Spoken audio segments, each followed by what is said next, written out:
अब हम पढ़ने वाले हैं भौतिक भूगोल से संबंधित एक महत्वपूर्ण बिंदु, चट्टान। किसी भी विषय वस्तु को पढ़ने से पहले उसका अर्थ पता होना जरूरी है। तो अब हम देखते हैं चट्टान कहते किसे हैं।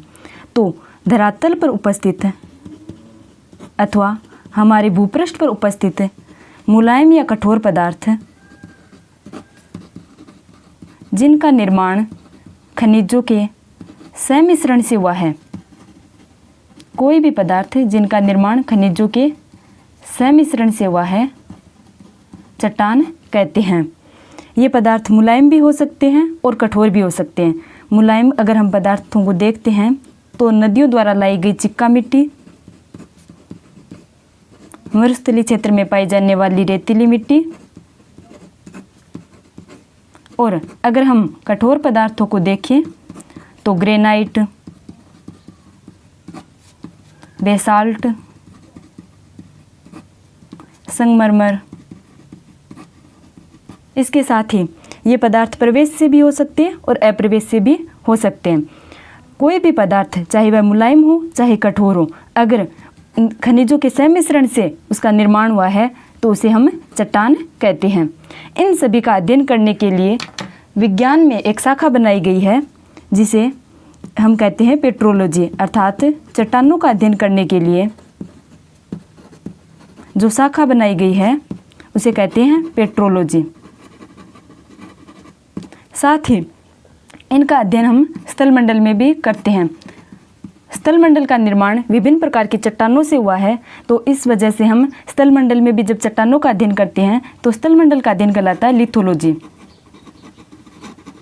अगर हमें पूछे चट्टानों का अध्ययन स्थलमंडल के रूप में तो हम करेंगे लिथोलॉजी, और अगर पर्टिकुलर हमें पूछे कि चट्टानों का अध्ययन किस में किया जाता है तो वो है पेट्रोलॉजी। अब हम देखते हैं कि चट्टानों का निर्माण विभिन्न खनिज पदार्थों से हुआ है, तो वो खनिज पदार्थ कौन कौन से हैं। चट्टानों के निर्माण में चट्टानों का निर्माण एक दो खनिज पदार्थों से नहीं हुआ है, बल्कि लगभग 2000 खनिज पदार्थों से हुआ है। और इन 2000 खनिज पदार्थों में अगर हम महत्वपूर्ण खनिज पदार्थों को देखें तो वो है 6 पदार्थ महत्वपूर्ण है जिनका चट्टानों के निर्माण में भागीदारी है। अब उनमें से हम देखते हैं तो वो है फेल्सपार, उसके बाद है क्वार्टजाइट, क्वार्टज, उसके बाद पायरोक्सिन, फिर है एम्फीबोल, फिर है अब्रक अथवा माइका, और उसके बाद है ओल्विन।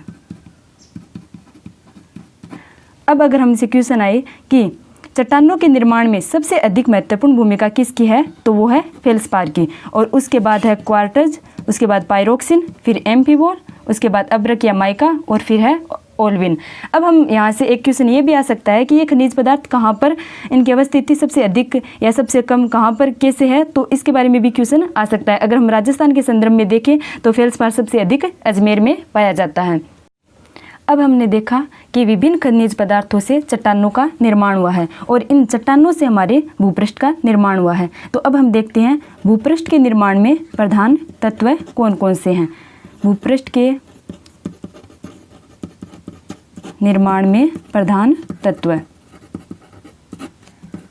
अगर हम प्रधान तत्वों की बात करें तो 8 तत्व ऐसे हैं जिनका भूपृष्ठ के निर्माण में 98% भाग है। 8 तत्वों का 98% भूपृष्ठ के निर्माण में भाग है, और वो 8 तत्व कौन कौन से हैं हम देखते हैं।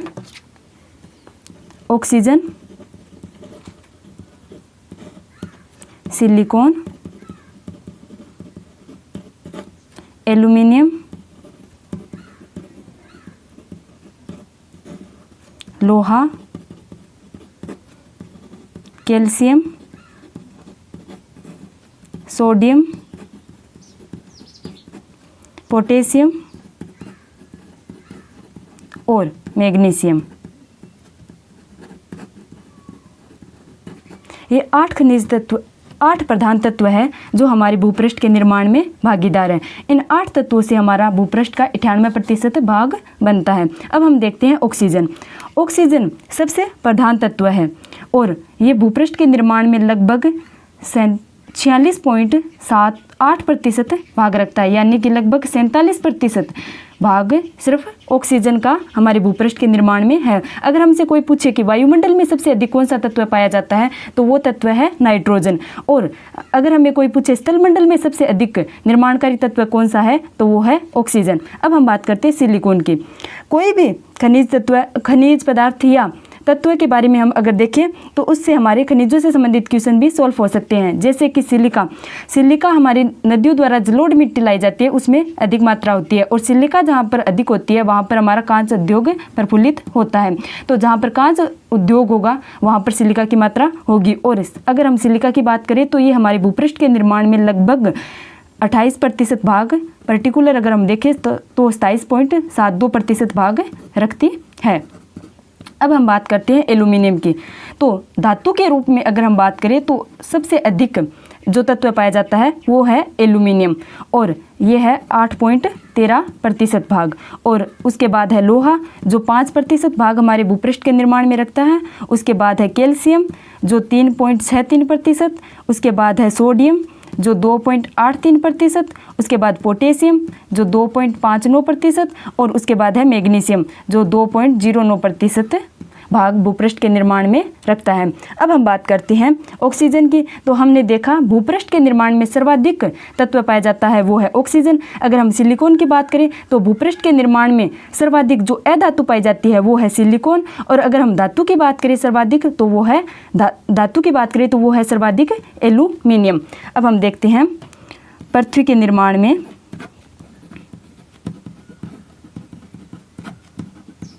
सर्वाधिक धातु कौन सी पाई जाती है, तो वो है एल्यूमिनियम।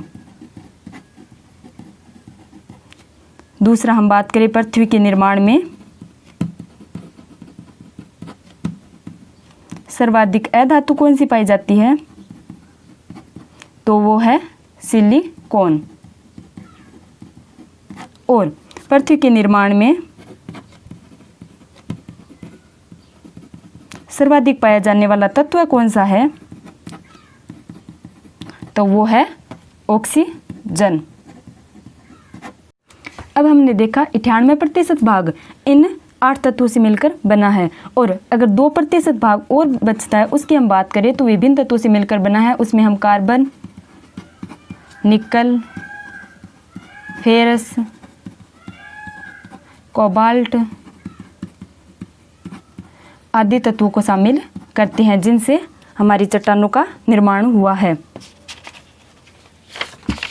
इन विभिन्न प्रकार के खनिज पदार्थों की प्रधानता के कारण विभिन्न प्रकार की चट्टानों का निर्माण हुआ और इसी कारण चट्टानों का वर्गीकरण किया गया है।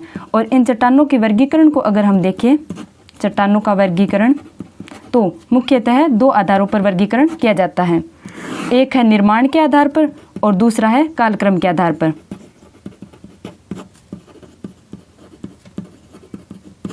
और दूसरा है कालक्रम के आधार पर।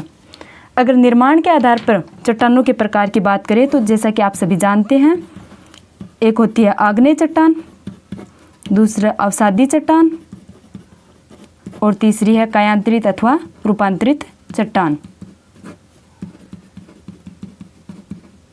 और कालक्रम के आधार पर अगर हम चट्टानों की बात करें तो मुख्य रूप से 7 भागों में विभाजित किया गया है, जिसमें आर्कियन क्रम की चट्टानें, धारवाड़ क्रम की चट्टानें, उसके बाद कुड्डप्पा क्रम की, फिर विंध्य क्रम की और गोंडवाना क्रम की और ढक्कन ट्रेप, फिर है टर्शियरी युगीन चट्टानें। कालक्रम के आधार पर चट्टानों को 7 भागों में विभाजित किया गया है। अगर हम प्राचीनतम चट्टानों की बात करें तो सबसे प्राचीनतम आर्कियन क्रम की चट्टानें हैं, उसके पश्चात हैं धारवाड़ क्रम की, फिर कुड्डप्पा, उसके बाद विंध्यन, उसके बाद गोंडवाना, उसके बाद ढक्कन और उसके बाद टर्शियरी युगीन चट्टानें हैं। अब हम बात करते हैं सबसे प्राचीनतम क्वेश्चन किस तरह से आते हैं, तो वो देखते हैं।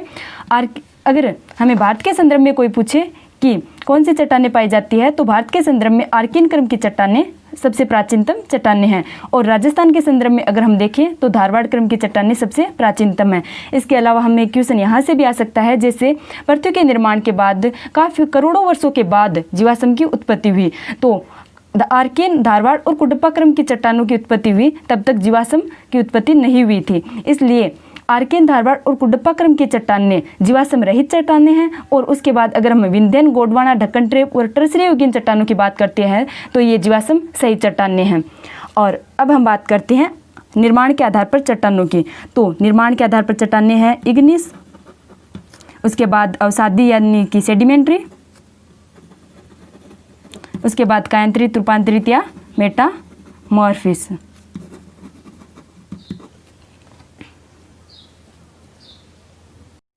निर्माण के आधार पर चट्टानें हम सभी जानते हैं, आग्नेय, अवसादी और कायांतरित चट्टानें। अब हम इनके उत्पत्ति, इनके निर्माण, इनकी विशेषताएं और इनका वर्गीकरण आदि सभी के बारे में आगे की वीडियो में पढ़ेंगे। अगर आपको इतना समझ में आया है तो आप वीडियो को लाइक करें, कमेंट में ज़रूर बताएं कि आपको वीडियो कैसा लगा, और सब्सक्राइब ज़रूर करें।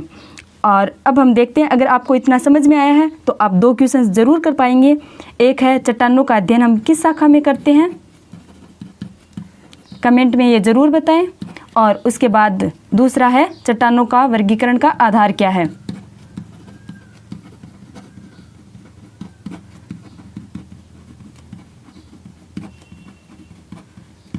चैनल को सब्सक्राइब करें।